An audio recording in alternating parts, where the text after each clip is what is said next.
अरे, क्या पहचाना आपने मुझे? अरे, मैं पूछ रही हूँ, क्या आपने पहचाना मुझे? मैं सावित्रीबाई ज्योतिराव फुले। मैं भारत की पहली स्त्री शिक्षिका हूँ। मैंने लड़कियों को सिखाने की ठानी है। मेरे पति ज्योतिराव जी ने मुझे पढ़ना लिखना सिखाया, मुझे पढ़ाया। मिट्टी पे मुझे क ख ग घ सिखाया है और मैं अच्छी तरह से सीखी, पढ़ी लिखी। और रही बात अंग्रेज़ी की, तो अंग्रेज़ी मुझे ज्योतिराव जी की बहन ने सिखाई। उन्हें अंग्रेज़ी पढ़ना, लिखना, बोलना सब आता था।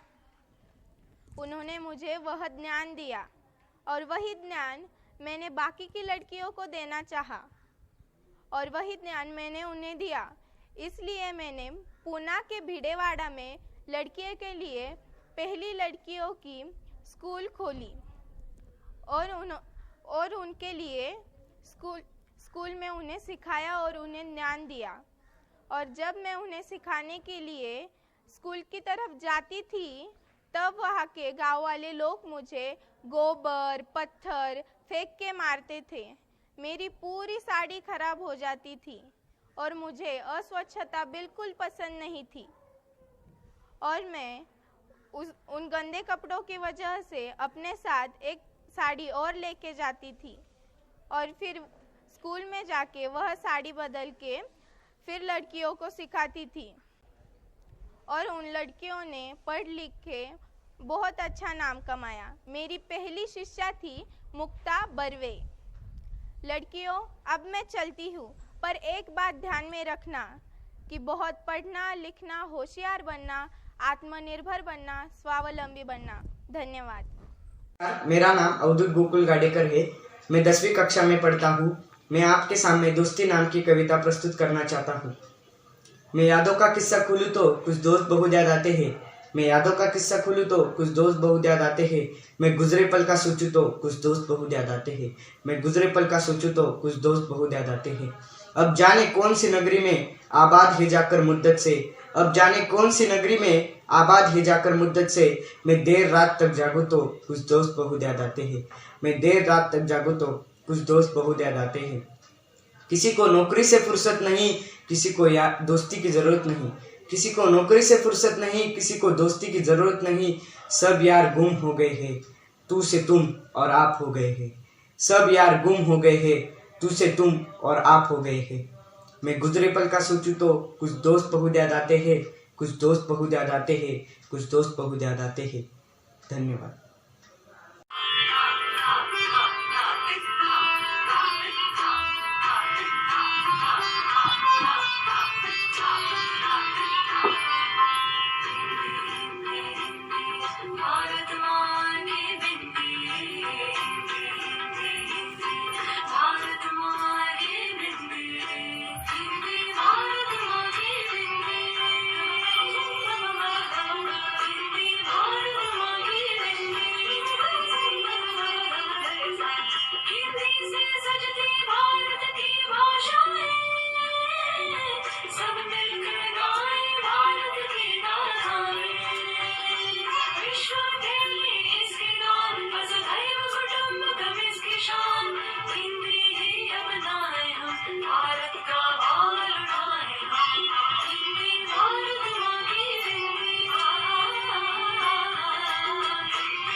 कक्षा 7वीं की कविता फूल और कांटे।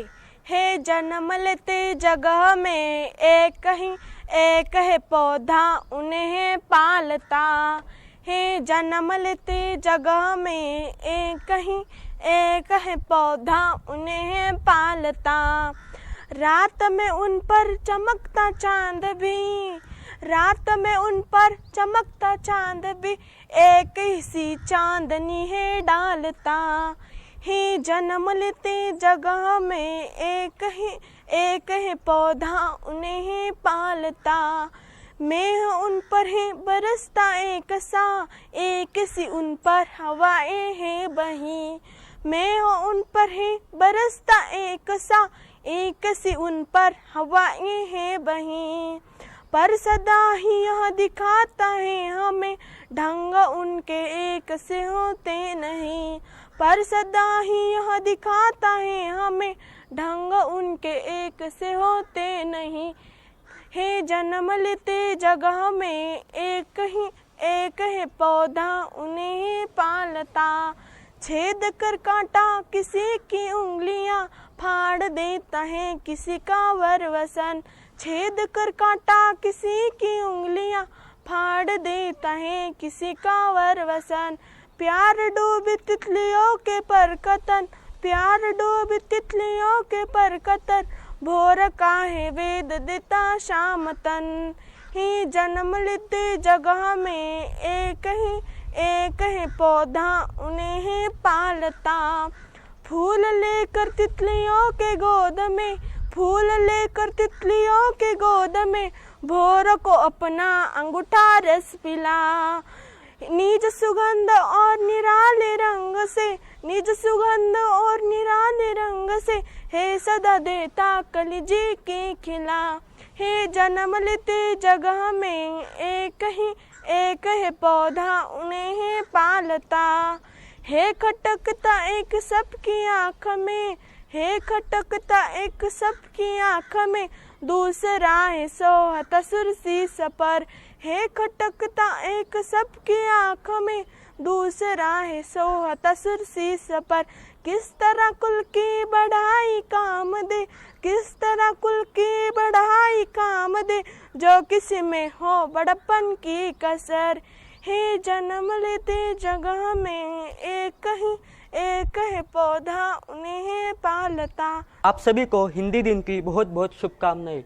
वैसे तो हिंदी दिन और मातृ दिन मनाने का कोई निश्चित दिवस हो ही नहीं सकता, क्योंकि आपकी भाषा और आपकी माता आपकी अस्मिता और आपके अस्तित्व का एक अनिवार्य अंग है। महात्मा गांधी ने कहा था कि राष्ट्रभाषा के बिना राष्ट्र गूंगा है, और उसका सम्मान करने से राष्ट्रभाषा की गरिमा और भी बढ़ जाती है। भारतीय संविधान ने 14 सितंबर 1949 को हिंदी को राष्ट्रीय भाषा का दर्जा दिया, और इसी कारणवश हम प्रतिवर्ष 14 सितंबर को हिंदी दिन मनाते हैं। भाषा हमारे विचार का आदान प्रदान का एक सशक्त माध्यम है। ईश्वर ने मनुष्य को ही मात्र इस अनुपम गुण से सुशोभित किया है। हजारी प्रसाद जी ने कहा है कि मनुष्य ही बड़ी चीज है और भाषा उसी की सेवा के लिए है। वही हमारे आदरणीय कबीर दास जी ने कहा है, भाषा बहता नीर है। यदि इन दोनों विद्वानों के कथनों को मिलाकर देखा जाए तो भाषा बहता नीर बनकर मनुष्य की सेवा कर रही है, और उसके साहित्य की भी।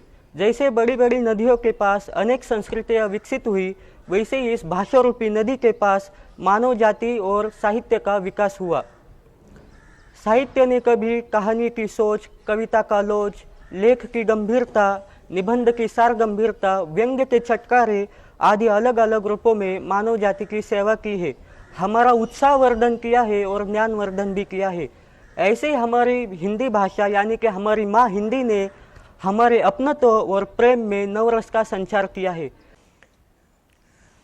14 सितंबर पूरे भारतवर्ष में हिंदी दिवस के रूप में मनाया जाता है, और इसी हिंदी दिवस की मैं आप सभी को शुभकामनाएं देती हूँ। हिंदी जो कि हमारी राष्ट्रभाषा है, भारत के सभी जगहों पर हिंदी जो है बोली जाती है और समझी जाती है, इसीलिए हमें इस राष्ट्रभाषा का सम्मान करना चाहिए। धन्यवाद।